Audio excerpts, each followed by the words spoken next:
এই সিনজেটের কোম্পানি থেকে বীজ নিয়ে হোয়াইট গোল্ড কপির বেসন নিয়ে আমরা চারা দিয়ে কপি লাগিয়ে আজ কপির বয়স 3 মাস 3.5 মাস হতে চললো, কিন্তু কপিতে ফুল নাই, গাছও তেমন অন্যতম নাই। এখন এই অসময়ের কপি মানে এই সময়টাই দিয়েছে, গরমের কপি এই সময় দিয়েছে, যে কপি বর্ষা সহ্য করতে পারবে না এ সময় কেন দিল কোম্পানি? বীজটা পুরনো, আমাদের মনে সন্দেহ লাগে যে পুরনো বীজ দিল কি চৈত মাসের বীজ শ্রাবণ মাসে দিল, এইটা আমাদের মনে সন্দেহ লাগে। কিন্তু আমরা তো এই কপি সারাদিন প্রচুর পরিমাণ ক্ষতিকর হয়েছে চাষিরা।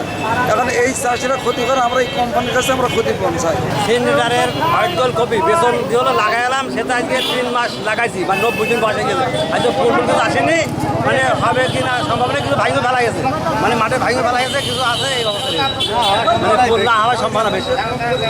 এখন আপনাদের দাবি কি? দাবি আমাকে ক্ষতিপূরণ, আমাকে যে ক্ষতিপূরণটা দিতে হবে। আমার ক্ষতি হয়েছে, বিঘে 1 লাখ টাকা বিঘে বিক্রি হচ্ছে, একই জমিতে লাগাইছি সেইটা আমি চালাইছি 1 লাখ টাকা কিনে, আর সেইটা বেচতে আসছি না, বুঝলেন? একই জমিতে একই সাথে সারা দিয়ে একই সাথে লাগাইলে আমাদের এই হচ্ছে ক্ষতিপূরণ, আমাকে মেন ক্ষতিপূরণ।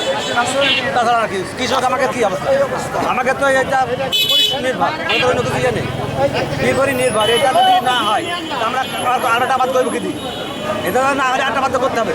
এখন যারা ফোন করবো আগের দোকানে দেবো, চাষের দোকান আছে, জোন বাইরে আছে, এতে তো আমাকে তো প্রচুর খরচ, বুঝলেন? প্রচুর খরচ। আমরা তো এটা তো কোনো ছবি টবি সব তুলে এনেছে, লোক যে মাঠে যে ছবি টবি সব তুলে এনেছে আইনে, এখন আমাদের আর গ্রাহ্য করছে না, বুঝেছেন? অনেক কী করছে এখন আমরা খুঁজে পাচ্ছি না তাদের, তারা আর মাঠেও যাচ্ছে না, বুঝেছেন? এই জন্য আমরা এখানে আইছি।